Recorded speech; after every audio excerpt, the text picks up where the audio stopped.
నమస్తే, welcome to mid day debate. నేను మురళి. ఏపీలో ఎన్నికల వేడి తారాస్థాయికి చేరింది. అధికార విపక్ష నేతల ప్రచార పర్వంలో ఢీ అంటే ఢీ అంటున్నారు. ముఖ్యంగా సీఎం జగన్, విపక్ష నేత చంద్రబాబు మధ్య మాటల తూటాలు పేలుతున్నాయి. అభివృద్ధి, సంక్షేమం, పాలన వంటి అంశాలను దాటి వ్యక్తిగత విమర్శల వరకు వెళ్తున్నారు. చంద్రబాబు విషసర్పం లాంటి వారిని, అనకొండ లాంటి వారిని, ఆయన అధికారంలోకి వస్తే వర్షాలు కురవంటూ జగన్ విమర్శిస్తున్నారు. అటు చంద్రబాబు సైతం జగన్పై ఇదే తరహా దాడి చేస్తున్నారు. రాక్షసుడు, సైకో అంటూ మండిపడుతున్నారు. అధినేతలు ఈ తరహాలో రెచ్చిపోతుంటే ఇక అభ్యర్థుల మాట చెప్పాల్సిన పనే లేదు. మొత్తం మీద ఏపీ ప్రచార పర్వంలో తిట్ల పురాణం నడుస్తోంది. మరి ఈ తరహా ప్రచారంతో లాభం ఏమైనా ఉందా? రాజకీయాల్లో హుందాతనం కనుమరుగైపోయిందా? మీసాలు మెలేయడాలు, తొడగొట్టడాలే ప్రచార విధానాల? ఇదే అంశంపై ఇవాల్టి మిడ్ డే డిబేట్లో చర్చిద్దాం.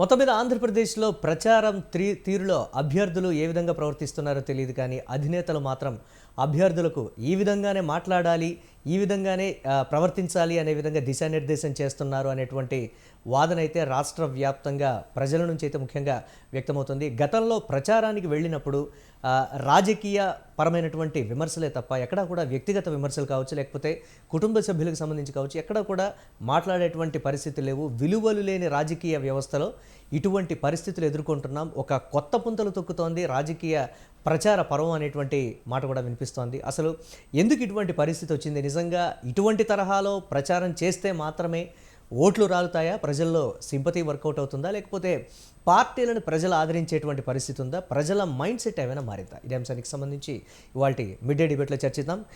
దీనిపై కారుమంచి రమేష్ గారు, వైసీపీ రాష్ట్ర సీనియర్ నాయకులు, వారు సిద్ధంగా ఉన్నారు. అలాగే ఆశాబిందు గారు, టీడీపీ రాష్ట్ర అధికార ప్రతినిధి, వారు కూడా లైవ్లో సిద్ధంగా ఉన్నారు. అలాగే రజనీ గారు, జనసేన రాష్ట్ర అధికార ప్రతినిధి, వారు కూడా లైవ్లో సిద్ధంగా ఉన్నారు. ముందుగా రమేష్ గారు నమస్తే అండి. నమస్తే అండి మురళి గారు. ఒక చంద్రముఖి అని కానీ లేకపోతే ఇతరత్ర బాబుకు సంబంధించి జగన్మోహన్ రెడ్డి చేస్తున్నటువంటి విమర్శలు, అంటే గతంలో రాజకీయాల్లో తిట్లకు సంబంధించి అంటే రాజకీయ విమర్శలు, ఇంత కుంభకోణాలకు పాల్పడ్డారనో, రాజకీయ విధానాలనో, వెన్నుపోటు దగ్గర నుంచి మొదలైనటువంటి రాజకీయం మొత్తం మీద వస్తున్నటువంటి తీరు కావచ్చు, లేకపోతే మాటల్లో వస్తున్నటువంటి మార్పు కావచ్చు, ప్రజల్లోకి మేమేం చేస్తామని చెప్పేటువంటి పరిస్థితులు పోయి వాళ్ళు ఇలా, వీళ్ళిలా, వీళ్ళ కుటుంబ సభ్యులు ఇలా, వీరి విధంగా ఉన్నారు, వాళ్ళ సైకాలజీ అనే స్థాయికి వెళ్ళిపోయింది అని అంటే వైసీపీ దీన్ని ఎలా చూస్తుంది? అదే పందాలో అభ్యర్థులు కూడా వెళుతున్నారు అనేటువంటి కొన్ని విమర్శలు ఏం చెప్తుంది వైసీపీ? అక్కడున్న ప్యానల్ సభ్యులందరికీ కూడా నా నమస్కారం తెలియజేస్తున్నా అండి. ముఖ్యంగా ఇటువంటి వరవడిని రాజకీయాల్లోకి తీసుకొచ్చింది తెలుగుదేశం పార్టీనే. ఎందుకంటే గతంలో కూడా నిండు అసెంబ్లీలో 2014 నుంచి 2019 మధ్యలో కొడాల నాని గారిపై బొండా ఉమా గారు అరే రారా అని చెప్పి బూతులు కూర్చున్న విధానం కానీ, ఇక ఆ వరవడిని అలా కంటిన్యూ చేసుకుంటూ తెలుగుదేశం పార్టీ వాళ్ళు ఈ రాష్ట్రంలో ఇటువంటి వరవడిని సృష్టించి తీసుకురాబట్టే ఈ రోజున ఇలాంటి పరిస్థితులు ఏర్పడినాయి. ఎందుకంటే జగన్మోహన్ రెడ్డి గారు ఎప్పుడూ కూడా ఎవరిని పల్లెత్తు మాట కూడా తోలనాడి మాట్లాడరు. ఎదుటి వాళ్ళు మాట్లాడే మాటలను బట్టే మన ఇది కూడా ఉంటది. చంద్రబాబు నాయుడు గారు ఎన్నో సార్లు ఎన్నో మాటలు సైకో అని, ఇతరత్ర మాటలు చాలా దారుణంగా జగన్మోహన్ రెడ్డి గారి గురించి మాట్లాడబట్టే ఈ రోజున ఇటువంటి మాటలు వరవడి రాష్ట్ర రాజకీయాల్లో వచ్చింది. కాబట్టి ఇటువంటి వరవడికి ఆద్యుడు చంద్రబాబు నాయుడు, టీడీపీ ప్రభుత్వం అని చెప్పి, టీడీపీ పార్టీ అని చెప్పి నేను చెప్తున్నాను. అంటే ప్రజలు అలా రిసీవ్ చేసుకోవాలంటారు? అంటే అధికార పార్టీకి సంబంధించి వారే ఈ విధంగా మాట్లాడుతుంటే అభ్యర్థులు కూడా అక్కడక్కడ కొన్ని చోట్ల గతంలో చేసినటువంటి విమర్శలు కావచ్చు, లేకపోతే ప్రజల్లో ఉన్నప్పుడు సభల్లో, వేదికల్లో వారు మాట్లాడినటువంటి విధానం కావచ్చు, రాజకీయ విమర్శల నుంచి వ్యక్తిగత విమర్శల దాకా వారి ఆరోగ్యం విషయంలో కూడా మాట్లాడేటువంటి పరిస్థితులు వచ్చాయి అని అంటే ప్రజలు ఈ విధంగానే చూస్తారా? లేకపోతే నార్మల్గా రాజకీయ విమర్శలు చేస్తే కనుమరుగైపోయిన పార్టీలాగే మనది కూడా అయిపోతుంది అనేటువంటి రీతిలో ఆలోచిస్తుందంటారా? రమేష్ గారు, మిమ్మల్ని అడిగితే రాజకీయాల్లో ఇది ఒక కొత్త ట్రెండ్ అయిపోయింది సార్. ఎందుకంటే ఎదుటి వాళ్ళు ఎలా బిహేవ్ చేస్తే మన ఇప్పుడు లోకేష్ గారు ఉన్నారు, ఆయన ఏం చెప్పాడు? టీడీపీ కార్యకర్తలపై ఎవరు ఎక్కువ కేసులు పెట్టించుకుంటే వారికి ఎక్కువ పదవి ఇస్తానన్నాడు. అలా మాట్లాడటం కరెక్ట్ అని అంటారా? చంద్రబాబు నాయుడు, లోకేష్లు ఈ వరవడికి ఆద్యులు. ఉమ్, లోకేష్ తనకు తానుగా భావి ముఖ్యమంత్రిగా చంద్రబాబు నాయుడు నా కొడుకుని ఎలాగోలాగా ముఖ్యమంత్రిని చేయాలనుకుని అనే విధానంలో అతన్ని ప్రొజెక్ట్ చేస్తున్నారు. చేసేటప్పుడు లోకేష్ ఎంత హుందాగా మాట్లాడాలండి. అతను ఏం చెప్తున్నాడు, ఎవరి మీద అయితే ఎక్కువ కేసులు ఉంటాయో వారిపైన మేము పెద్ద పదవులు ఇస్తామని చెప్తున్నాడు. అప్పుడు వారి క్యాడర్ ఎలా బిహేవ్ చేస్తుంది? అంటే కేసులు ఎక్కువగా ఉండటం లేదు, దీనికి సంబంధించి కేసులు ఎక్కువగా ఉండటం పనితనానికి నిదర్శనం అనేటువంటి మాటలు కూడా రీసెంట్గా వినిపిస్తున్నటువంటి పరిస్థితి ఉంది. ఆ కోణాలు చూడకూడదా? అంతే, కరెక్టే కదండి. ఇప్పుడు ఎదుటి వాళ్ళు ప్రవర్తించే తీరు బట్టే ఎదుటి వాళ్ళ ప్రవర్తన కూడా ఉంటుంది.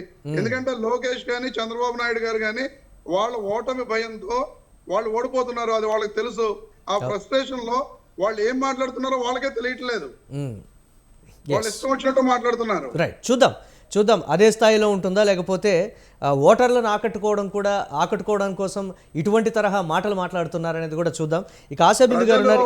రమేష్ గారు ప్లీజ్ చూద్దాం. అది ఓటర్ ఎలా రిసీవ్ చేసుకుంటారు, లేకపోతే అది మైనస్గా మారుతుందా, ప్లస్గా మారుతుందా, ఓటు బ్యాంకు పెంచుకోవడానికి దోహదపడుతుందా అనేది కూడా రాబోయే ఎన్నికల్లో చూద్దాం. దానికి సంబంధించి కార్యకర్తలకు బూస్ట్ ఇవ్వడానికి పనికొస్తుంది తప్ప అది ప్రజలైతే ఎట్టి పరిస్థితుల్లోనూ హర్షించరండి. తెలిసి కూడా ఈ విధంగా మాట్లాడగలుగుతున్నారంటే చూద్దాం అది ఓటర్కి సంబంధించి ఎలా ఎఫెక్ట్ చూపిస్తుంది అనేది మాట్లాడదాం. ఇక ఆశాబిందు గారు ఉన్నారు, టీడీపీ రాష్ట్ర అధికార ప్రతినిధి. ఆశాబిందు గారు, జగన్ ఒక సైకో అని, రాక్షసుడు అని ఇతరత్ర మాటలు కూడా మాట్లాడినటువంటి పరిస్థితులు ఉన్నాయి.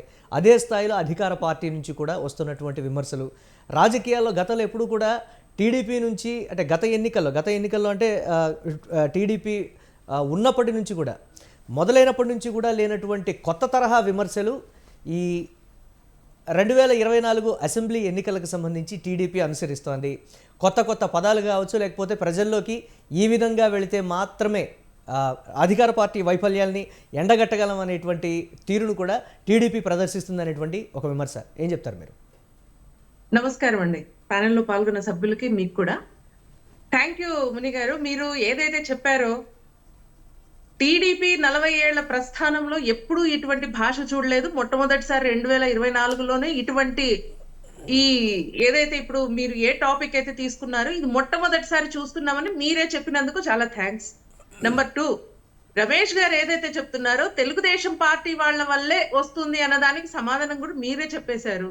నెంబర్ 3, ఇటువంటి బూతులకి ఆద్యం పోసింది జగన్మోహన్ రెడ్డి గారు. జగన్మోహన్ రెడ్డి గారు ఒక ముఖ్యమంత్రి స్థాయిలో ఉండి ఆయన మాట్లాడలేక, ఆయన పదజాలం చూస్తేనే తెలుస్తుంది, చాలా చోట్ల అక్కడక్కడ వాడుతూనే ఉన్నారు. కానీ ఆయనకి చాలా ఇంట్రెస్ట్ అన్నమాట ఆ బూతులు మాట్లాడడం. అందుకే ఆయన వల్ల కాక కొడాలి నాని, రోజా ఇటువంటి వాళ్ళు ఈ 4.5 ఏళ్లలో మాట్లాడింది రమేష్ గారికి వాళ్ళ కుటుంబ సభ్యులకు కనబడలేదేమో నాకైతే. 2014 నుంచి 2019 మధ్య sorry to use this or, నీ అమ్మ మొగుడు అనే పదాలు చంద్రబాబు నాయుడు గారు లాంటి ఒక ముఖ్యమంత్రి స్థాయిలో ఉన్న వ్యక్తి, మాజీ ముఖ్యమంత్రిని కూడా ఇటువంటి భాష మాట్లాడుతుంటే మరి మీరేం చేస్తున్నారు?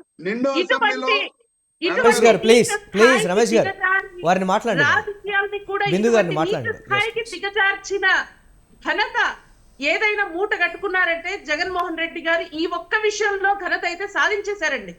బూతుల భాషని ప్రమోట్ చేయడంలో, కథలు అల్లడంలో, హత్యా రాజకీయాలను కూడా చాలా ఈజీగా తీసేయడంలో, ఆఖరికి సొంత చెల్లెని తిడుతూ ఉంటే కూడా, చీరల విషయంలో మాట్లాడుతుంటే కూడా అయినా రమేష్ గారు వెనకేసుకొస్తున్నారు కదండి. మీకు దండాలు సార్, మీకు నిజంగా దండాలు పెట్టాలి సార్. సొంత చెల్లెల్ని మనము పార్టీ కార్యకర్తలమా కాదా పక్కన పెట్టేయండి, మనం తెలుగు ప్రజలు ఎప్పుడు ఇటువంటి భాష మనం ఎప్పుడు చూడలేదు. బయట ప్రజల్ని కూడా ఒక మాట అన్నము, అటువంటిది సొంత చెల్లెల్ని కూడా ఇటువంటి భాష ఒక ముఖ్యమంత్రి మాట్లాడే స్థాయికి దిగజారామంటే మనం ఎటుపోతున్నామో మనకు తెలియదు. ఇది నా భూతో నా భవిష్యత్తు. ఇంకొకసారి ఇదే last and final. Jaganmohan Reddy గారు రాజకీయాలు ఇదే లాస్ట్. మరో 2 వారాల్లో ఆయన పీడ విరగడవుతుంది అనేసి ప్రజలందరూ కోరుకుంటున్నారండి. బయటకు వచ్చి ఏం మాట్లాడినా వాళ్ళ వైసీపీ నాయకులు చంపడానికి కూడా వెనకాడటం లేదు. దీనికి ప్రభుత్వ సహకారం 100% ఉంది. ప్రభుత్వంలో పని చేస్తున్న వాళ్ళు, అటు పోలీస్ వ్యవస్థ కావచ్చు, ఇంకా చాలా వ్యవస్థలు సిఎస్ గారు కూడా వాళ్ళు ప్రజల సొమ్ము జీతాలుగా తీసుకుంటూ కూడా ప్రజల్ని నానా హింసలకు గురి చేస్తున్నారు. మరి 1వ తేదీ రాబోతుంది, దానికి కూడా మనము రెండోసారి ఇప్పుడు ఏదైతే పింఛన్లు వస్తున్నాయి ఎలక్షన్ కోడ్ తర్వాత రెండోసారి పింఛన్లు ఇచ్చే సమయం ఆసన్నమైంది. దీనికి కూడా డైరెక్ట్ ఇవ్వండి అంటే కూడా మళ్ళీ ఇప్పుడు బ్యాంక్ అకౌంట్ లో వేస్తామని బ్యాంక్ అకౌంట్ లో వేసి, ఇంతకు ముందు కనీసం సచివాలయంలో తీసుకోవడానికి ప్రతి పంచాయతీలో ఒక సచివాలయం ఉంటుంది, అటువంటిది ఇప్పుడు బ్యాంక్ అకౌంట్ లో వేస్తామంటే బ్యాంకులు పంచాయతీలు మీరు గ్రామాల్లో చూస్తుంటే 2-3 గ్రామాలకి 4-5 గ్రామాలకు ఒక బ్యాంక్ ఉంటుంది. ఇప్పుడు తీసుకొచ్చి మొన్న 31 మంది చనిపోయారు, ఇప్పుడు ఒక 100-200 మందిని చంపేసి ఆ శవాలతో పేలాలు ఏరుకోవాలని జగన్మోహన్ రెడ్డి గారు అండ్ కో ప్రయత్నిస్తున్నారని ఇక్కడ క్లియర్ గా కనిపిస్తుంది. మనకి మాటలేంటి ముని గారు, మాటలు అనేది చాలా చిన్న విషయం. Jaganmohan Reddy and YCP batch కి వాళ్ళు ఈజీగా చంపేస్తారు, ఈజీగా కేసులు వేసేస్తారు, ఈజీగా కనబడకుండా చేసేస్తారు. రైట్. ఎస్, రజనీ గారు ఉన్నారు, జనసేన రాష్ట్ర అధికార ప్రతినిధి, వారితో మాట్లాడదాం. రజనీ గారు నమస్తే అండి. నమస్తే అండి.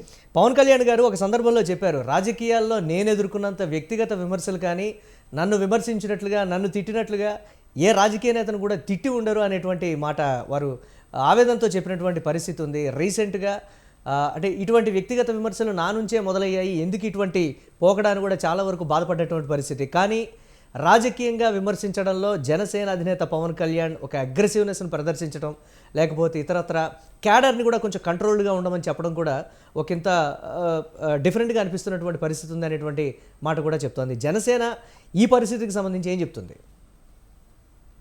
రాజకీయ నాయకులు వాళ్ళు తిట్టుకున్నారంటే కొత్త గొప్ప అర్థం ఉండొచ్చు, కానీ ఇళ్లల్లో పనులు చేసుకునే ఆడవాళ్ళని, రాజకీయంగా బయటికి రాని ఆడవాళ్ళని కూడా బూతులు తిట్టడం ఇదొకటైతే సరే, వాళ్ళ కుటుంబం రాజకీయం అనుకోవచ్చు.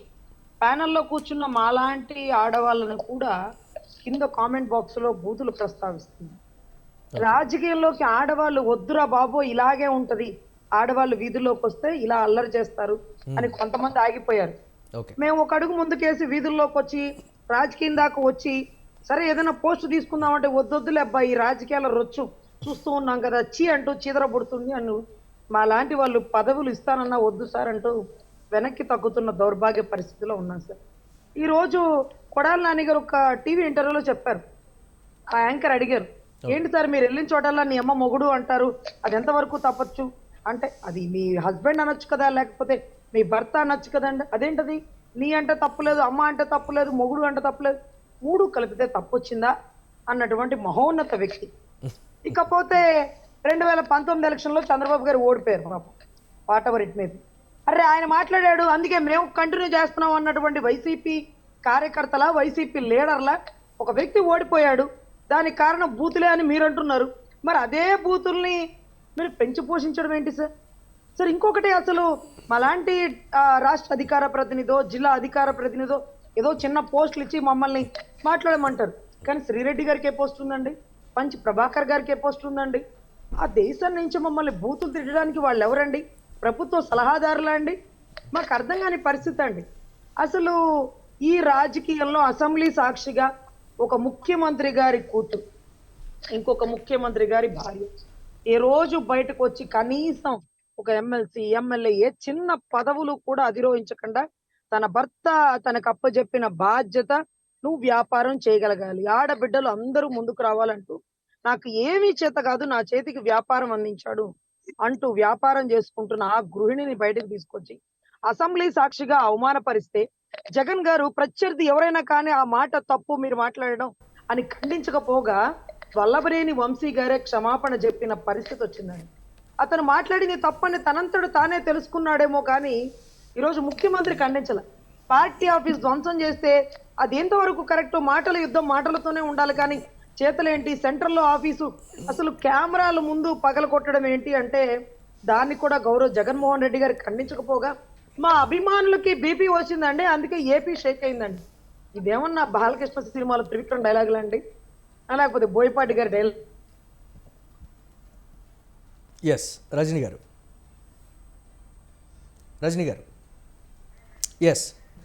Yes right. రమేష్ గారు, రజనీ గారు చెప్తున్నటువంటి మాట.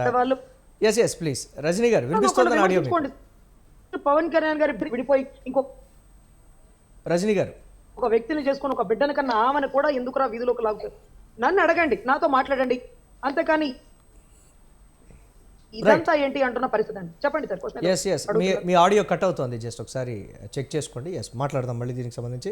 రమేష్ గారు, వైఎస్ఆర్ కాంగ్రెస్ పార్టీ అధినేత ఇటువంటి మాటల్ని ఖండించకపోగా వారే దిశానిర్దేశం చేసినట్లుగా మాట్లాడుతున్నారు అనేటువంటి మాట ప్రతి రాజకీయ సభలో కూడా మాట్లాడుతున్నటువంటి తీరు కావచ్చు. సరే, వారు ఇటువంటి పనులు చేయలేదు, వారు గుర్తుండిపోయేటువంటి పని ఒక్కడు కూడా చేయలేదు, అది రాజకీయంగా ఉండేటువంటి పరిస్థితి. కానీ చంద్రముఖిని మళ్ళీ నిద్రలేపినట్టే, లేకపోతే ఉన్నటువంటి అందరూ కూడా కట్టగట్టుకొని రాక్షసుల్లాగా వచ్చేస్తున్నారు నా మీదికి అనేటువంటి మాట కావచ్చు, లేకపోతే వ్యక్తిగతంగా మాట్లాడుతున్నటువంటి దూషణలు కావచ్చు, పార్టీ క్యాడర్ని కూడా కంట్రోల్ చేయనటువంటి పరిస్థితి జగన్మోహన్ రెడ్డికి ఉంది అనేటువంటి మాట.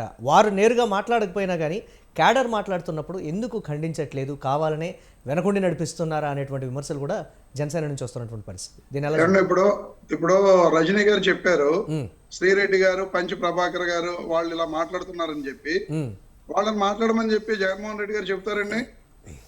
లేదా పార్టీ నాయకత్వం చెబుతుందండి? వాళ్ళకి ఏమన్నా పార్టీలో పోస్టులు ఉన్నాయండి? వాళ్ళు మాట్లాడుతున్నారు, వాళ్ళు సోషల్ మీడియా ప్లాట్ఫామ్స్ మీద వాళ్ళు ఇష్టం వచ్చినట్టు వాళ్ళు మాట్లాడుతున్నారు. సరే, మాటల సంగతి పక్కన పెడితే ఒక నిమిషం రమేష్ గారు జనసేన వారు చెప్తుంది ఏంటంటే, సరే మాటల సంగతి పక్కన పెడదాం, మూకుమ్మడిగా ఆ కేంద్ర కార్యాలయం మీదకి దాడికి వచ్చినప్పుడు కూడా కంట్రోల్ చేయలేకపోయారు. ఈ విషయాన్ని కనీసం ఖండించకపోగా మా కార్యకర్తలకి, మా అభిమానులకి బీపీ వచ్చింది, అందుకే దానికి పాల్పడ్డారని. కాదండి, ఆ రోజు పట్టాభి గారు మాట్లాడిన మాట బోసుడీకే కరెక్ట్ అంటారా? దానికి సంబంధించి నేను ఎక్కడా కూడా ఇది కరెక్ట్ అని కానీ ఇది తప్పని కానీ అనట్లేదు. వారు ఏమన్నారో దాన్ని కోట్ చేస్తున్నాను. దయచేసి ఇది కరెక్ట్ అంటారని మీరు నన్ను అడగకూడదు, మీరు వారిని అడగాలి ప్లీజ్, దయచేసి ప్లీజ్. రజనీ గారు, మరి అదే ఇప్పుడు టీడీపీ జనసేన కలిపి పోటీ చేస్తున్నాయి కాబట్టి నిజాలను అబద్ధాలను నిజాలుగా వాళ్ళు అలాగా మసిపూసి మారడిగా చేస్తారు. ఆ రోజు ఒక రాష్ట్ర ముఖ్యమంత్రి గారిని పట్టుకుని పట్టాభి గారు బోస్టీకే అని మాట్లాడబట్టే కదా ఆ గొడవ జరిగింది. సార్, పట్టాభి గారి ఇంటి అడ్రస్ మీకు తెలీదా? పట్టాభి గారి ఇంటి అడ్రస్ మీకు తెలీదా? లేకపోతే పట్టాభి గారిని మీరు ఒక కూతురు తిట్టండి. మాట్లాడిచ్చారు అప్పుడు మీరు చెప్తున్నట్టు. సార్, పట్టాభి గారితో మాట్లాడండి, పట్టాభి గారిని డీకే బోసుని తిప్పి మీరు అనండి, అంతేగాని సార్ మాటల యుద్ధం మాటలుగా ఉండాలి సార్. ఆస్తి నష్టం జరిగితే రజనీ గారు please let him speak please. Rajini గారు, ఇప్పుడు మీరే చెప్పారు అవి హద్దులు దాటుతున్నాయని చెప్పి, ఒక్కొక్కళ్ళు ఒక్కొక్క పద్ధతిలో. ఎందుకంటే ఇప్పుడు నేను శాంతంగా ఉండొచ్చు, నా వెనకాల ఉన్న కార్యకర్తలు శాంతంగా ఉండకపోవచ్చు, ఎవరో రాయేసవచ్చు, లేదా ఇంకోటి జరగవచ్చు.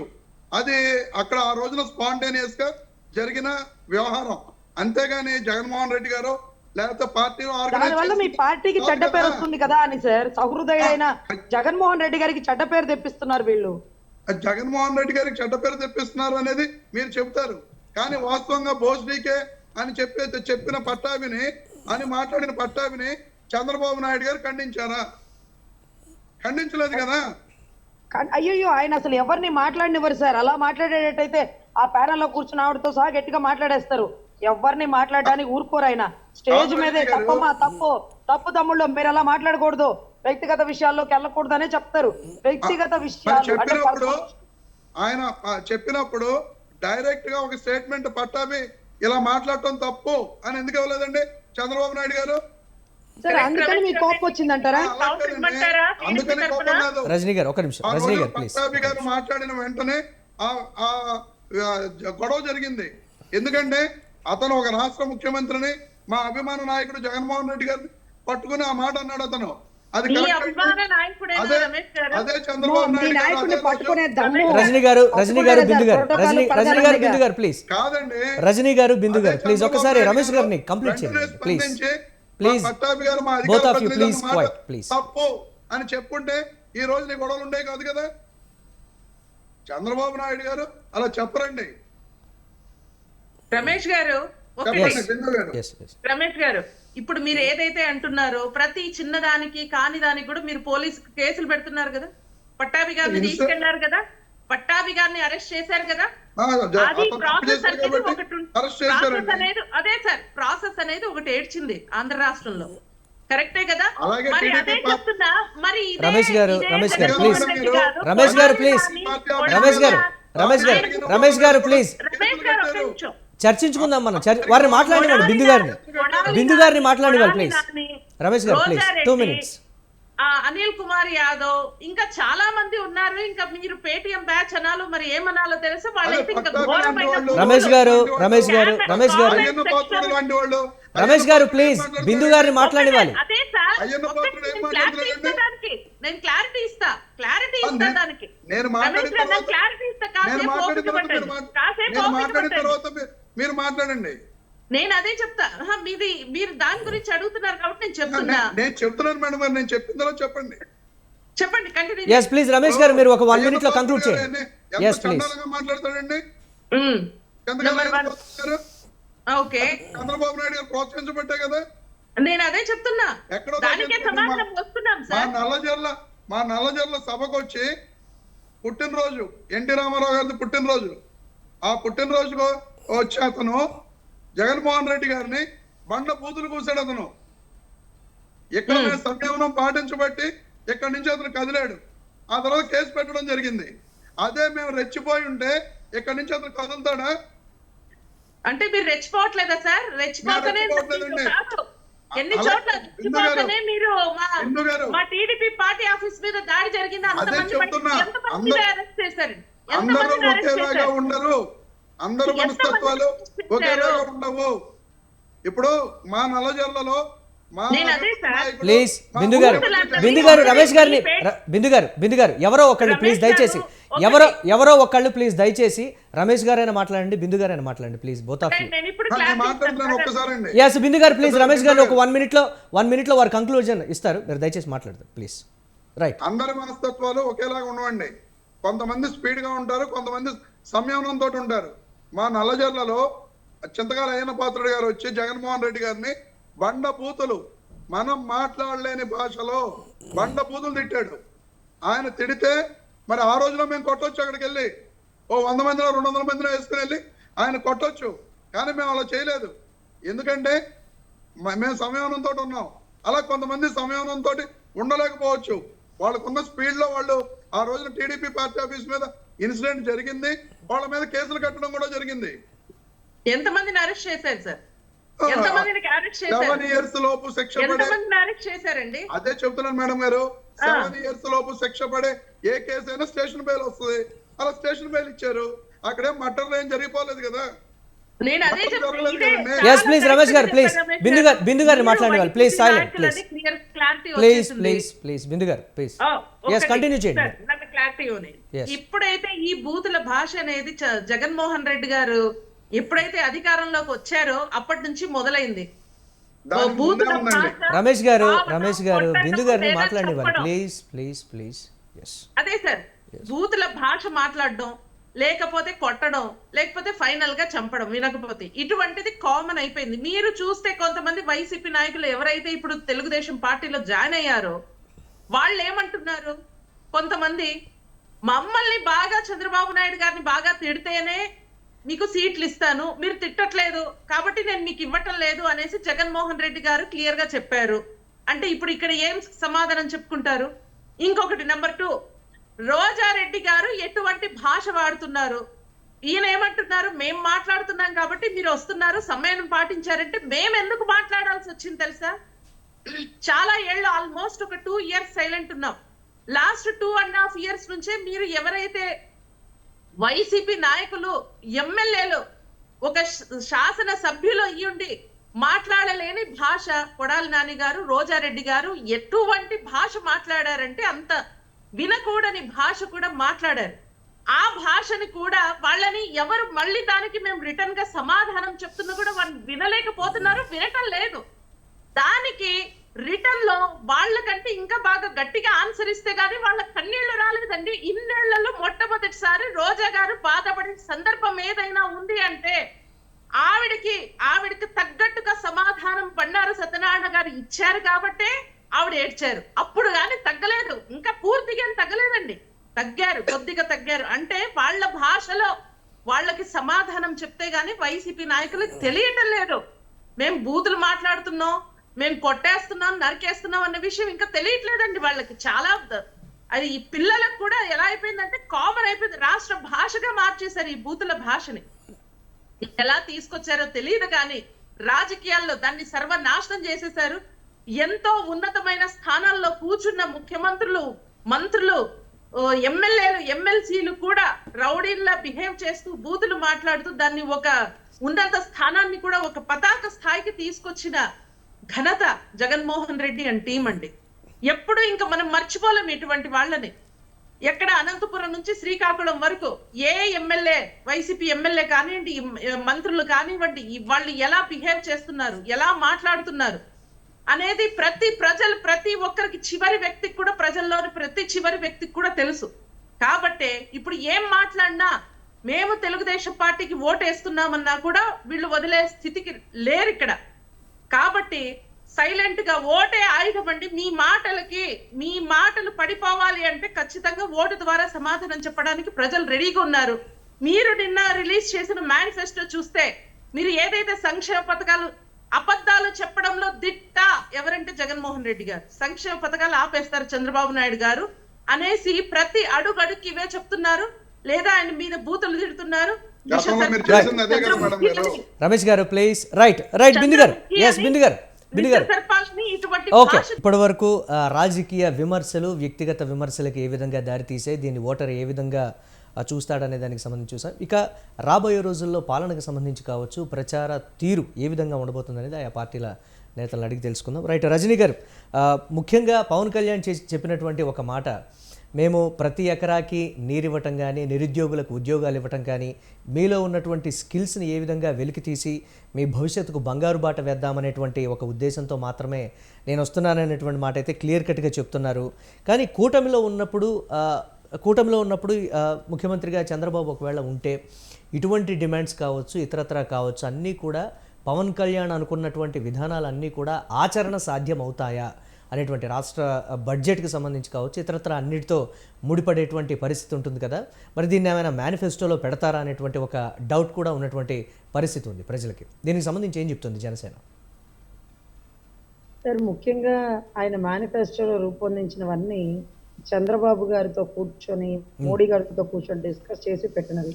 ఒకవేళ రాజకీయ అనుభవం లేకపోయినా ఇవన్నీ రూపాంతరం చెందుతాయా, దీనికి సంబంధించి ప్రభుత్వ ఖజానాలో డబ్బులు ఉంటాయా, ఇది ఈ మాట మనం ఇవ్వచ్చా ఇవ్వకూడదా అని అంతా డిస్కస్ చేశాకే విడుదల చేసినటువంటి కొన్ని, ఏదైతే నిరుద్యోగులకు సంబంధించింది కానీ, వ్యాపారాలకి పెట్టుబడులు కానీ, వాట్ ఎవర్ ఇట్ మే, ప్రతి ఒక్క వ్యక్తి ఒక చిన్న సైజు, చిన్న తరహా పరిశ్రమ, కుటీర పరిశ్రమ అయినా పెట్టుకొని తన వ్యక్తిగతంగా తను సంపాదించుకునేలాగా, కొంతమందికి ఇచ్చేలాగా. సో ఇవంతా కూడానండి. సో ఇక్కడ రాజకీయ అనుభవం కంటే దురుద్దేశం లేనివాడు మంచివాడండి. ఈరోజు అనుభవం ఉన్నవాడి కంటే దురుద్దేశం లేనివాడు. ఈరోజు ఎందుకంటే చెడు ఉద్దేశం మనసులో పెట్టుకొని ఒక వ్యాపారస్తుడు ఈరోజు రాజకీయం చేస్తుంటే ఏం జరుగుతుందిరా అంటే, సాక్షి పేపర్ అమ్ముకుంటున్నాడా, భారతీయ సిమెంట్ అమ్ముకున్నాడా, భూములు కబ్జా చేపిస్తున్నాడా, ఇసుక ఏది ఫ్రీగా ఇచ్చే ఇసుక వాళ్ళ బాబు సొమ్మ అండి. మా కృష్ణా నది, మా గోదావరి నది, మన ప్రకృతి వనరులకు కూడా రేటు కట్టి ఈరోజు వెలకట్టలేని రేట్ ఇస్తున్నారు. ఈరోజు అంటే రేటు కొద్ది గొప్ప ఉంటుందేమో పెట్రోల్కు వాటికి, కానీ మా మట్టిని మాకే అమ్మడానికి మీరెవరు అసలు? బ్రిటిష్ వారి పరిపాలనలో బ్రిటిష్ వారిని అయితే ఇలా క్వశ్చన్ చేస్తుండదాన్ని నేనైతే. నువ్వెవడరా మా దేశానికి వచ్చి మమ్మల్ని పరిపాలిస్తూ మా మట్టి మమ్మల్ని అమ్ముకోమంటావు, మా నీళ్లు మాకు ప్యాకెట్లో కట్టి రేట్లు కడతావని అడుగుండేదాన్ని. కానీ దరిద్రం ఏంటంటే అందరం భారతీయులమే, అందరూ ఒక రాష్ట్ర వాసులమే. ఎవరిని ఎవరు ఎలా క్వశ్చన్ చేయాలో అర్థం కాని పరిస్థితి అండి. ఈరోజు అమరావతి గుడిలో, అమరావతి అంటేనే ఏదో కర్మ బాగోక నిద్ర చేయడానికి వస్తుంటారండి పాపం. ఆ టైంకి నిద్ర చేసిన వచ్చినోడు చేయాల్సింది స్నానం. ఆ స్నానం చేయడానికి ఉండాల్సింది కృష్ణానదిలో నీళ్లు లేవండి. కృష్ణానదిలో నీళ్లు లేవు. మొత్తం ఇసుక తవ్వుకోవడానికి కృష్ణానది నుంచి డైరెక్ట్ గా కృష్ణానది లోపలికి, అమరావతి నుంచి కృష్ణానది లోపలికి డైరెక్ట్ గా ఒక రూట్ మ్యాప్ లాగా లారీ లోపలికి వెళ్ళి ప్రొక్లైనర్ లో వేసేసుకునే పరిస్థితి. కనీసం కార్తీక మాసం టైంలో ఎక్కడెక్కడి నుంచో వచ్చేవాళ్ళు ఓ గుక్కెడి నీళ్ళు ఎత్తున పోసుకుందామంటే బావి, అమరావతి గుడిలో ఉండే బావిలో నీళ్లు లేకపోతే వాటర్ ట్యాంకర్లతో పోపించిన పరిస్థితి. ఎంత వెనక్కి వెళ్ళిపోతున్నామంటే 5 ఏళ్లలో 3 పంటలు పండే భూమి బీడు పడిపోవడమే కాకుండా శ్మశానాన్ని తలపించే విధంగా మా బొత్స గారు అప్పుడేదో మాట్లాడితే ఆయన విమర్శించాం కానీ కాదండి, ఆయన కరెక్ట్ గానే మాట్లాడారు. ఆయన ఎప్పుడో 4 సంవత్సరాల క్రితమో అమరావతి బొమ్మరావతి మధ్యాహ్నమా అంటే ఇవ్వర్రా నువ్వు మాట్లాడడానికి అంటూ కొంతమంది విమర్శించారు. కానీ తప్పు. ఆయన ముందు ఆలోచన చేసి అమరావతి మారిపోతుంది శ్మశానంగా అంటూ అనేసాడు. నిన్నటి రోజు మేము ఒక్కళ్ళమే హైకోర్టు నుంచి విజయవాడ కరకట్ట మీదకి వెళ్ళమండి, 4 బైకులు ఉంటేనే వెళ్తాం. మీది అయిపోయిందా సార్, మీరు ఎంతసేపట్లో అయిపోతుంది సార్, నాకు 1 గంట పట్టింది, పర్లేదు సార్ నేను వెయిట్ చేస్తాను, వెళ్ళమ్మా పర్లేదు అంటే లేదు సార్ ఒక్కళ్ళమే వెళ్ళే పరిస్థితి లేదు, అక్కడ లైట్లు అవి లేవు, రోడ్ల మీద పాములు తిరుగుతున్నాయి, వాళ్ళు పోలీసులు దొంగలు కూడా అర్థం కావట్లేదు, రోడ్లు ఆపేస్తున్నారట, వెహికల్స్ అది ఇబ్బందిగా ఉంది సార్ అంటే 4 బైకులు వేసుకొని మేము 7ంటికి రాత్రి కాదండి 7-8ంటికి కూడా ఒక్కళ్ళమే వెళ్ళలేని పరిస్థితి వచ్చిందండి. ఏదో మహాత్మా గాంధీ గారు చెప్తారు అర్ధరాత్రులు ఆడబిడ్డ 12ంటికి లేదండి, అమరావతిలో 7ంటికి ఒక హైకోర్టు లాయర్గా నేను బయటకు వెళ్ళలేక 4 బళ్ళు ఉంటేనే బయటికి వెళ్ళే పరిస్థితి. సో ఇది కరెక్ట్ అని కొన్ని కమిటీలు వేశారండి, select committee, hyper committee, Sivaramakrishna committee, కొన్ని కమిటీలు ఇవన్నీ వేసి ఈ భూమి కావాలి, ఈ భూమి కరెక్ట్, కృష్ణానది పరివా ప్రాంతము మట్టి మంచిది, ఇంకొకటి మంచిదని ఆ కర్నూలు ఇవన్నీ పెట్టుకోవచ్చు సార్, మేము అడిగామా మాకు కావాలి అని. ఈరోజు కావాలని భూములు తీసుకొని సిఆర్డిఏ చట్టాన్ని పెట్టి ప్రభుత్వాన్ని కూడా నమ్మకుండా చట్టాన్ని పెడితే ఆ చట్టం కూడా వాళ్ళు చుట్టం చేసేసుకుంటే భూములు ఇచ్చిన రైతులు రోడ్ల మీద ఉంటే కాశ్మీర్ తలపించే రకంగా బార్డర్లో సైనికులను పెట్టి వాళ్ళని నడి రోడ్ల మీద చీరలాగి కింద పడి కొట్టి కృష్ణానదికి పొంగళ్ళు పెట్టడానికి కనకదుర్గం గుడికి వెళ్తే వారధి మీదే వాళ్ళని పొంగళ్ళన్ని కింద పడేసిన తరుణం పాకిస్తాన్లో ఉన్నామా మేము అమరావతిలోనే ఉన్నామనే పరిస్థితి అండి. అప్పట్లో ఎవరిని కొత్త వాళ్ళని లోపలికి రానివ్వరు. మేము హైకోర్టుకి వెళ్తున్నప్పుడు మా బైకులు ఆపేసి చెకింగ్ చేసేవాళ్ళండి, మీరు అడ్వకేటేనా, లేదండి వీధి రౌడీని, అడ్వకేట్ని కాదు వీధి రౌడీని, ఇవ్వరు నువ్వు పొద్దుగుకులు ఐడి కార్డు చూసేది, ఆ బండి మీద ఎంబ్లం ఉంది కదా, ఎందుకలా మమ్మల్ని ఇబ్బంది పెడతారంటే మా వెనకాల ఉండే జడ్జి గారు చెప్పారు, ఏవయ్యా మీరు మారరా వెళ్ళనివ్వండి అమ్మాయిని అంటూ మా కార్లు మా బళ్ళు అందరినీ పోనిచ్చారు. అంటే అమరావతిలోకి ఎవరు కొత్త వ్యక్తి వెళ్ళకూడదు, వెళ్తే వాడు ఉద్యమ నేత అమరావతి లోపలికి కూడా లేకుండా 2వ రూట్ వేసి హైకోర్టుకి దారి మళ్లించిన దౌర్భాగ్య పరిస్థితి అండి ఈరోజు సైనికులు లాంటి ఈరోజు పాపం పోలీస్ వర్గం అయితే ఈరోజు ఎవరికి పని చేస్తున్నారో అర్థం కావట్లా, ఈ చెంచాగిరి ఏంటో మాకు తెలియట్లా. సో వీటన్నిటికీ చరణగీతం పాడాలంటే ప్రభుత్వం మారాలండి. అమరావతి పూర్తవ్వాలన్నా, పోలవరం పూర్తవ్వాలన్నా, బయట కంపెనీలు అది మన ఆంధ్ర రాష్ట్రాన్ని నమ్మి రావాలన్నా, ఈసారి మేము గెలుస్తామండి నాయకులు అందరూ బాగున్నారంటే అమ్మా నాయకులు నమ్మం, ప్రజలు నమ్మాలి. ప్రజలే ఈరోజు కీలక వ్యక్తులు అంటూ పెట్టుబడిదారులు భయభ్రాంతులు గురైపోయారండి. అసలు విజయవాడ గుంటూరు హైవేలో చూపిస్తే మీరు అసలు మనకి హైదరాబాదు సికింద్రాబాదు జంట నగరాలు ఉంటాయి చూడండి, ఆ మాదిరిగా కుప్పలు తెప్పాలుగా పెట్రోల్ బంకు దాటిన దగ్గర నుంచి టోల్ గేట్ నుంచి ప్రతి ఒక్క భవనాలండి జైబేరి బిల్డింగ్స్ తో సహా. ఇవన్నీ ఎందుకు ఇంత డెవలప్ చేశారు, ఏం అవసరం, ఎవరైనా ఊర్లో ఉంటారు ఉంటే గుంటూరులో, లేకపోతే విజయవాడ హైవేలు ఎందుకుంటారు, అమరావతి ఇక్కడ కాబట్టి ఒక మంచి టూరిస్ట్ ప్లేస్ గా వచ్చి ఉండదండి. కానీ 5 సంవత్సరాలు నిర్వీర్యం చేస్తారు. రావడం ఒక మనిషి ఒక శుభకార్యం చేస్తాడు, ఒక శంకుస్థాపన చేస్తాడు, కానీ మన నాయకుడు మాత్రం ప్రజావేదిక పడగొడుతూ బిగించేసినటువంటి అరాచకం, మట్టి ఆపేసి ఇసుక ఆపేసి భవన కార్మికులు నోరు కొట్టేసి కొండలు మట్టి అంతా తవ్వుకుంటూ ఈరోజు ఋషికొండకు బోడుగుండా, వైజాగ్ లో భూ కబ్జాల, వైజాగ్ లో ఎంఆర్ఓ దారుణ హత్య, వైజాగ్ లో ఎంపీ కిడ్నాపుల, ఏంటి సార్ ఇది, ఎక్కడికి వెళ్ళిపోతుంది సార్? బీచ్లో ప్రతి నెలలో ఒక 2 ఆడబిడ్డలు చనిపోయి అక్కడ పడిపోతున్నారు. ఏమైపోతుంది సార్ వ్యవస్థ? దళితులకి రక్షణ ఉందా? ఆడబిడ్డలకి రక్షణ ఉందా? రాజకీయంలోకి మా లాంటి వాళ్ళు రాగలుగుతాం సార్ ఇలా చేస్తే? భయం ఉండదా? సో ఖచ్చితంగా ఈ వ్యవస్థని మార్చాలంటే ప్రజలు చైతన్యం అవ్వాలి. ప్రజలు అసెంబ్లీ సమావేశాలను టీవీలో పెట్టుకొని చూడగలగాలి. ఆ బూతులు ఆపండి సార్. నా బూతో నా భవిష్యత్ అంటే మీకు అర్థం కాల, బూతులతో భవిష్యత్తు ఉందనుకుంటున్నారేమో. దరిద్రం మీకు సంస్కృతం రాదు కదా చచ్చి, బూతులతో భవిష్యత్తు లేదు సార్. అదేదో ఒక సాంస్క్రిట్ వర్డ్, దాని తెలుగు మీనింగ్ తెలుసుకోండి దయచేసి.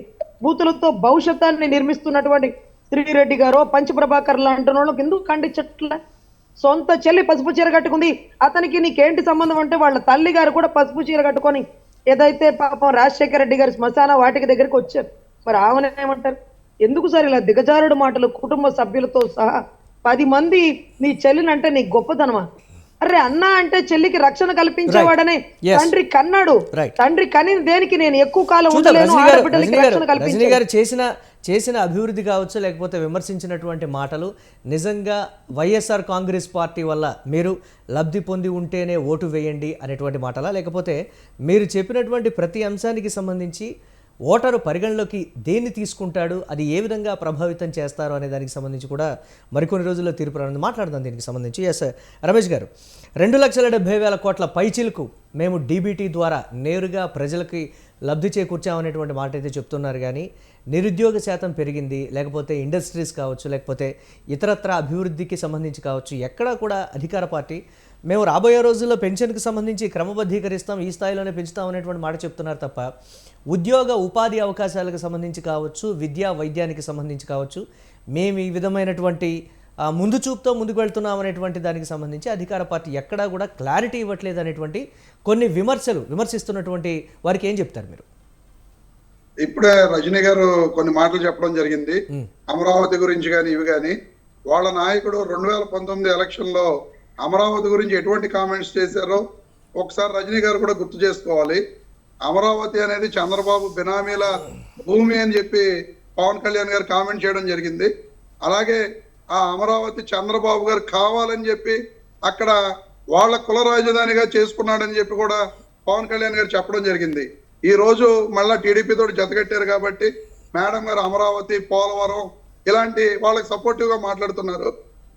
కానీ జగన్మోహన్ రెడ్డి గారు ఎప్పుడూ కూడా అక్కడ అమరావతి అనేది ఎప్పుడు ఖచ్చితంగా కూడా అక్కడ క్యాపిటల్ గా 3 క్యాపిటల్స్ లో ఒక క్యాపిటల్ గా అక్కడ ఉండాలని చెప్పి కోరుకున్నారు తప్ప దాన్ని అక్కడ క్యాపిటల్ తీసేయాలి అనేది ఎప్పుడు ఆయన చెప్పలేదు. లెజిస్లేటివ్ క్యాపిటల్ కింద ఎప్పుడు కూడా అమరావతి ఉంటుందని చెప్పి జగన్మోహన్ రెడ్డి గారు చెప్పడం జరిగింది. అలాగే ఇక ఇసుక గురించి, మట్టి గురించి లేదా రిషికొండ గురించి మాట్లాడారు మేడం గారు. ఇసుక అనేది చంద్రబాబు నాయుడు హయాంలో ఎంత దారుణంగా దోపిడీ జరిగింది అనేది అదే పవన్ కళ్యాణ్ గారి వీడియోలన్నీ కూడా ఒకసారి రజనీ గారు చూడాలి. ఏర్పేడు సంఘటన ఇసుక దాని గురించి అక్కడ వాళ్ళు నిరసన దీక్షలు చేస్తుంటే డైరెక్ట్ గా చంద్రబాబు నాయుడు గారి ప్రభుత్వంలో లారీ పెట్టి తొక్కిచ్చి చంపించేశారు 30 మందిని. ఆ విషయం కూడా మరి రజనీ గారు ఒకసారి గుర్తు చేసి మాట్లాడితే బాగుంటుంది. ఇలాంటి విషయాలన్నీ కూడా ఆవిడ తొక్కిపెట్టి ఈరోజు చెప్తున్నారు. ఎందుకంటే ఆవిడ టీడీపీ తోటి జత కలిసి ఉన్నారు కాబట్టి తప్పదు ఆవిడకి. నెక్స్ట్ మీరు చెప్పారు విద్యా వైద్యం గురించి ఏమీ చెప్పట్లేదని చెప్పి. ఆల్రెడీ విద్య మీద కానీ వైద్యం మీద కానీ జగన్మోహన్ రెడ్డి గారు ఈ 5 ఏళ్లలో వేల కోట్ల రూపాయలు ఖర్చు పెట్టడం జరిగింది. నాడు నేడు కానీ స్కూల్స్ డెవలప్మెంట్ అనేది ఈ రోజు ఎంత బాగా జరుగుతుంది రాష్ట్రంలో ప్రతి ఒక్క తల్లిదండ్రులు చూస్తున్నారు. అలాగే 10th క్లాస్ పరీక్షల్లో ఎప్పుడూ కూడా ప్రభుత్వ పాఠశాల విద్యార్థులు వెనకబడి ఉండేవాళ్ళు. చంద్రబాబు నాయుడు గారి హయాంలో కానీ అంతకుముందు హయాంలో కానీ తీసి ఈ రోజు జగన్మోహన్ రెడ్డి గారి పరిపాలనలో 10th క్లాస్ రిజల్ట్స్ ను ఒక్కసారి బేరీజ్ వేసి చూడండి. ప్రభుత్వ పాఠశాలలో చదువుతున్న విద్యార్థులందరూ కూడా చాలా మంచి మార్క్స్ వస్తున్నాయి. వాళ్ళందరూ కూడా స్టేట్ లో దాన్ని ఏమంటారు ర్యాంక్స్ లో ఎక్కువ ర్యాంక్స్ సాధించడం జరుగుతుంది.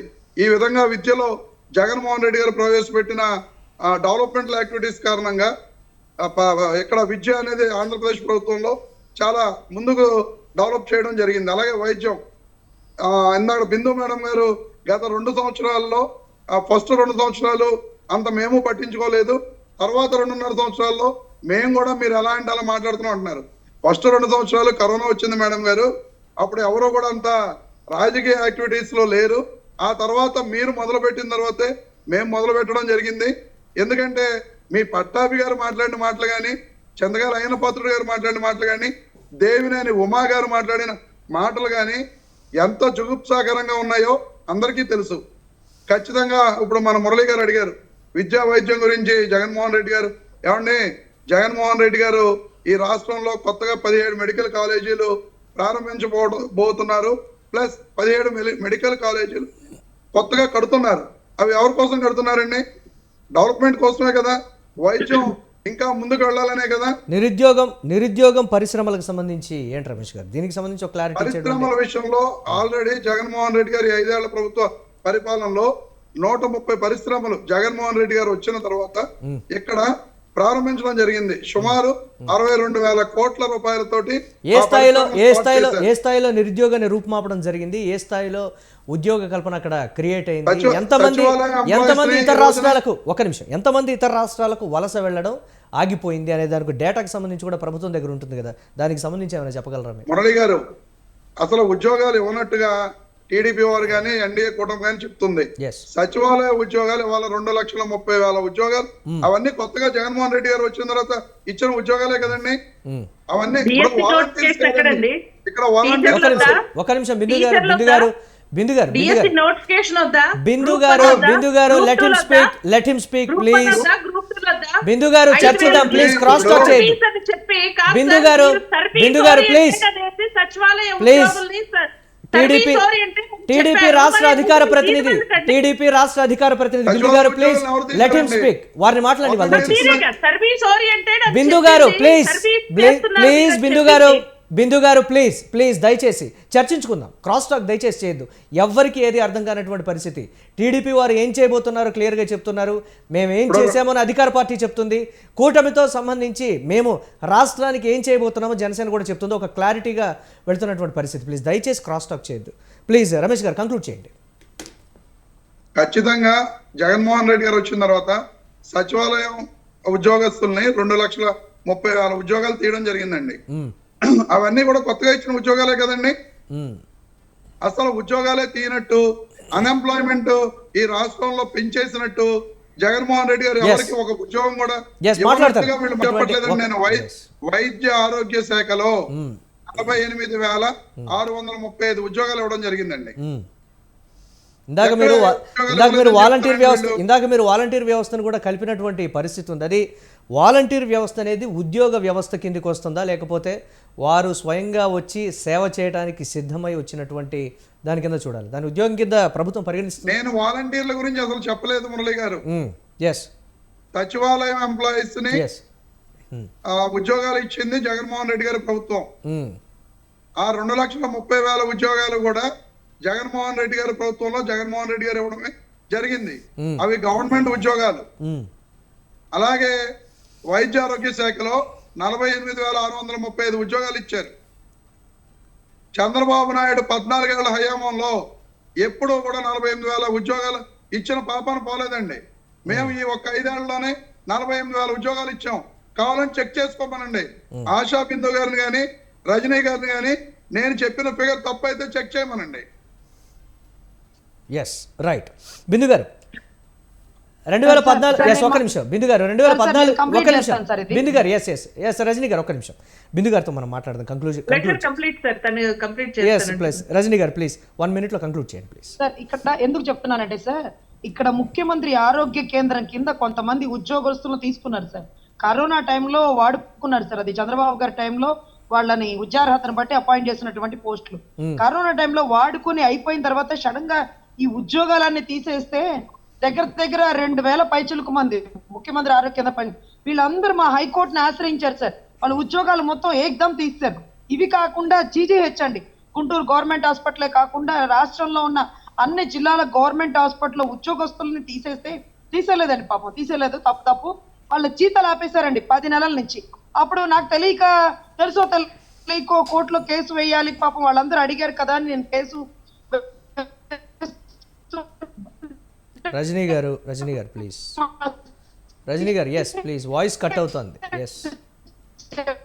వాయిస్ కట్ అవుతుంది రజనీ గారు. నేను మళ్ళీ మీతో మాట్లాడతాను, ఒకసారి చెక్ చేసుకోండి వాళ్ళ ఉద్యోగ ప్లీజ్. రజనీ గారు ప్లీజ్ రజనీ గారు ప్లీజ్ ఒకసారి ఒకసారి చెక్ చేసుకోండి. నేను మళ్ళీ మీతో మాట్లాడతాను. ఆశాబిందు గారు, జగన్మోహన్ రెడ్డి ఎక్కడికి ప్రచారానికి వెళ్ళినా కట్ అవుతుంది. ప్లీజ్ ఒక 2 minutes మళ్ళీ మీతో మాట్లాడతాను. ఎక్కడికి వెళ్ళినా కానీ 2014 నుంచి 19కి మధ్య ఉన్నటువంటి మేనిఫెస్టో దాన్నే చూపిస్తూ, ఇది గుర్తుందా మీకు, కేంద్రంతో అధికారంలో ఉండి కూటమిలో ఉండి రాష్ట్రానికి చేసింది ఏంటి, ఒరగబెట్టింది ఏంటి అనేటువంటి మాట కూడా ముఖ్యమంత్రి జగన్మోహన్ రెడ్డి పదే ఎక్కడికి వెళ్ళినా కానీ వారి మేనిఫెస్టో కన్నా కూడా టీడీపీ 2014 నుంచి 19 మధ్య ఉన్నటువంటి మేనిఫెస్టోనే ఎక్కువగా కూడా వారి చేతిలో కనిపించినటువంటి పరిస్థితి ఉంది. దీన్ని టీడీపీ ఎలా డిఫెండ్ చేస్తుంది, అప్పుడు ఇచ్చినటువంటి హామీల పరిస్థితి ఏంటి, రాష్ట్రానికి తీసుకొస్తామన్నది కానీ లేకపోతే రాష్ట్రానికి చేస్తామన్న దానికి సంబంధించి కావచ్చు, లేకపోతే వారు మేనిఫెస్టోని ప్రకటించినప్పుడు ఆచరణ సాధ్యం కాని హామీలను కూడా టీడీపీ ఇస్తోంది. ఇప్పుడు అధికారంలో ఉన్నటువంటి మేము చేయాలంటేనే దీనికి ఇన్ని వేల కోట్ల రూపాయలు ఖర్చు అవుతోంది. ఒకవేళ టీడీపీ ఇస్తున్నటువంటి హామీలన్నీ కూడా అమలు చేయాలంటే 1,00,000 కోట్లు పైచిలుకు సంవత్సరానికి కావాల్సినటువంటి 13,500 కోట్లు కావాలి సార్. నెలకి ప్లీజ్ 13,500 నేను అదే చెప్పాను సార్, 1,00,000 కోట్లు పైచిలకు సంవత్సరానికి అని చెప్తున్నాను. ప్లీజ్ అవునండి. వినండి. ఎస్ 1,00,000 కోట్లు పైచిలకు అవుతుంది రాష్ట్ర ఆర్థిక పరిస్థితి. ఇప్పుడే ఈ విధంగా ఉంటే టీడీపీ దాన్ని చేయగలదా అనేటువంటి మాట కూడా బలంగా తీసుకెళ్తుంది అధికార పార్టీ. దీని ఇంపాక్ట్ ఎలా ఉంటుందంటారు ఆశాబిందు గారు? సార్ ఇక్కడ మనం చూస్తే చంద్రబాబు నాయుడు గారికి చాలా ఎక్స్పీరియన్స్ ఉంది. His administrative person. ఒక సిఇఓ, ఒక స్టేట్ కి ఒక సిఇఓ అన్న పేరు తెచ్చుకున్న ఘనత చంద్రబాబు నాయుడు గారు. అదే జగన్మోహన్ రెడ్డి గారు నేను అన్ని సార్లు బటన్ నొక్కాను, ఇన్ని సార్లు బటన్ నొక్కాను అనేసి చెప్పుకుంటూ కూర్చున్నా. ఆయన బటన్ నొక్కడం మాత్రమే వచ్చండి. అది నా సంవత్సరం పిల్లోడు కూడా చేస్తా కూర్చుంటాడు. ఎవరైనా చేస్తాడు. అప్పులు తీసుకొచ్చి వాళ్ళు వేసేది, వీళ్ళ దగ్గర నుంచి డబ్బులు తీసుకోవడం, కరెంట్ ఛార్జీలు పెంచి ఆ డబ్బుల నుంచి తీసుకెళ్లి మళ్ళీ అది వేయటం. అది కాదండి పరిపాలన అంటే. అది కాదు. చంద్రబాబు నాయుడు గారు సంపాదించాలి, సంపాదించిన దానిలో కొంత పార్ట్ సంక్షేమ పథకాలకు ఇవ్వాలి, రాష్ట్రాన్ని డెవలప్ చేయాలి, పోలవరం కట్టాలి, అమరావతి కట్టాలి, ఒక రాజధాని అనేది కట్టాలి, ప్రతిదీ ఆ బ్యాలెన్స్డ్ అనేది చేసుకొని డెవలప్మెంట్ చేయాలి అనేది అది ఒక చంద్రబాబు నాయుడుకి ఆల్రెడీ తెలుసు.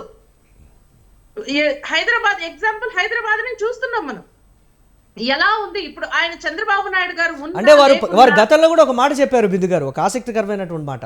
30 ఏళ్ళు రాష్ట్రాన్ని వెనక్కి తీసుకొని వెళ్ళిపోయారు అనేటువంటి మాట. ఇప్పుడు ఉన్నటువంటి సిచ్యువేషన్ అనేది కూడా ఫైనాన్షియల్గా ఒక నిమిషం ఫినాన్షియల్ డిజాస్టర్ అనేది ఏ స్టేజ్లో ఉందో ఆంధ్రప్రదేశ్ రాష్ట్రాన్ని, అంటే దేశం మొత్తం మీద ఆంధ్రప్రదేశ్ రాష్ట్రాన్ని ఒక ఉదాహరణగా చూపించవచ్చు అనేటువంటి సిచ్యువేషన్.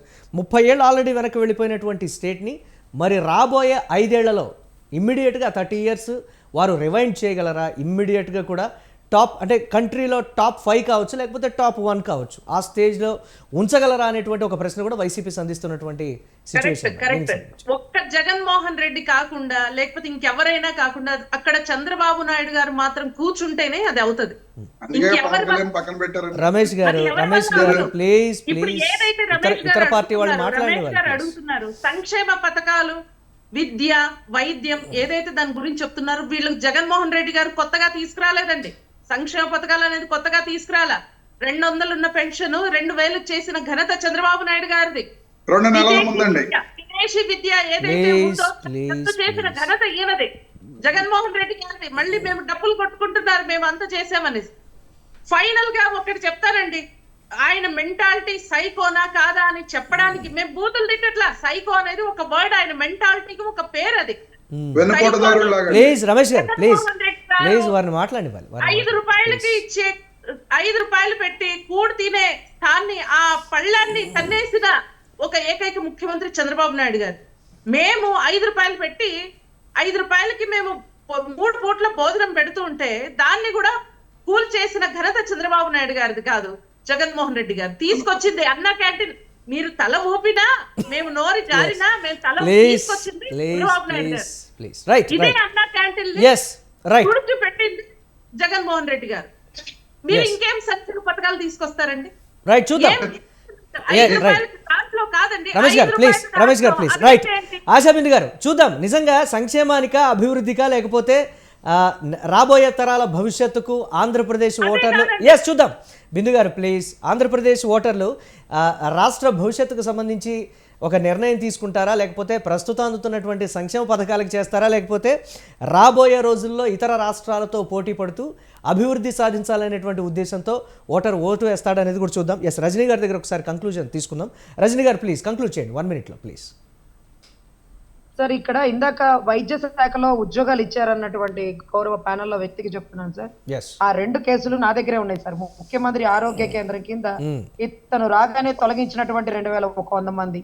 అదే రకంగా గవర్నమెంట్ హాస్పిటల్లో సేవను అందిస్తున్న వాళ్ళకి 10 నెలల నుంచి జీతాలు ఇవ్వకపోతే జీతాలు ఇవ్వండి అంటూ నేను హైకోర్టులో స్వయంగా నా పేరుతో హైకోర్టులోకి వేస్తే ఇమీడియట్ గా ఆ కోర్టు ఆర్డర్ వచ్చే లోపల ఉద్యోగాల్లో ఉన్న వాళ్ళందరినీ ఉద్యోగాలు తీసేసిన పరిస్థితి అండి. 10 నెలలు జీతం ఇవ్వకపోగా ఉద్యోగాలు తీసేసి కేసు వేసిన 8 నెలల తర్వాత అప్పుడు ఒకటిగా వాళ్ళు 10 నెలలు పనిచేసిన దానికి మాత్రమే జీతం ఇచ్చారండి. ఇక్కడ ఏం జరుగుతుందంటే ఉద్యోగాలు ఎందుకు తీసేస్తున్నారో మాకు తెలియట్లేదండి. స్కూల్ కి రంగులు వేసేస్తే పిల్లలు చదువు వచ్చేస్తుందండి, ట్యాబ్లు ఇస్తే చదువు వస్తుందా, డిఎస్సి రిలీజ్ చేయరా, విద్య అంటే గురువు లేని విద్య రాణించుతుందా అండి? ఈ రోజు మంచి విద్య ఇవ్వరు, మంచి వైద్యం అందించరు. అందుకు ఒక సచివాలయం పెట్టి వ్యవస్థ డెవలప్ అయిపోతుందంటే ఒక్క సాఫ్ట్వేర్ కంపెనీ రాలేదు, ఒక్క పరిశ్రమలు రాలేదు, పెద్ద పెద్ద విద్యా సంస్థలు రాలేదు. అప్పట్లో అమరావతికి కట్టినటువంటి విట్టు, అమృత, ఏదైతే ఎస్తారు ఇవన్నీ యూనివర్సిటీలు అండి. పెద్ద పెద్ద యూనివర్సిటీలు అమరావతికి వచ్చేసినాయి. పెద్ద పెద్ద రాష్ట్రాల నుంచి వచ్చే వాళ్ళు ఇక్కడ చదువుకుంటారు. ఇక్కడ సెంటర్ బాగా గొప్పగా డెవలప్ చేయించారు. సో వ్యవస్థని సంక్షేమం గృహిణి కూడా ఇస్తుందండి. అభివృద్ధి మగవాళ్ళు చేస్తారండి.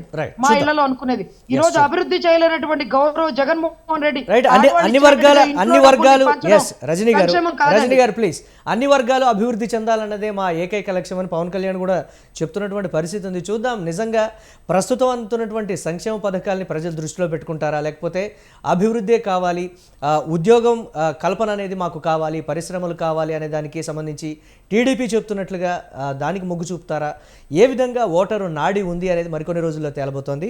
చూద్దాం ఎటువంటి పరిస్థితులు ఉంటాయి. థ్యాంక్ యూ డిబేట్లో పార్టిసిపేట్ చేసినందుకు రమేష్ గారు, ఆశాబిందు గారు, రజనీ గారు. ఇది వాళ్ళ mid day debate. Keep watching స్వతంత్ర.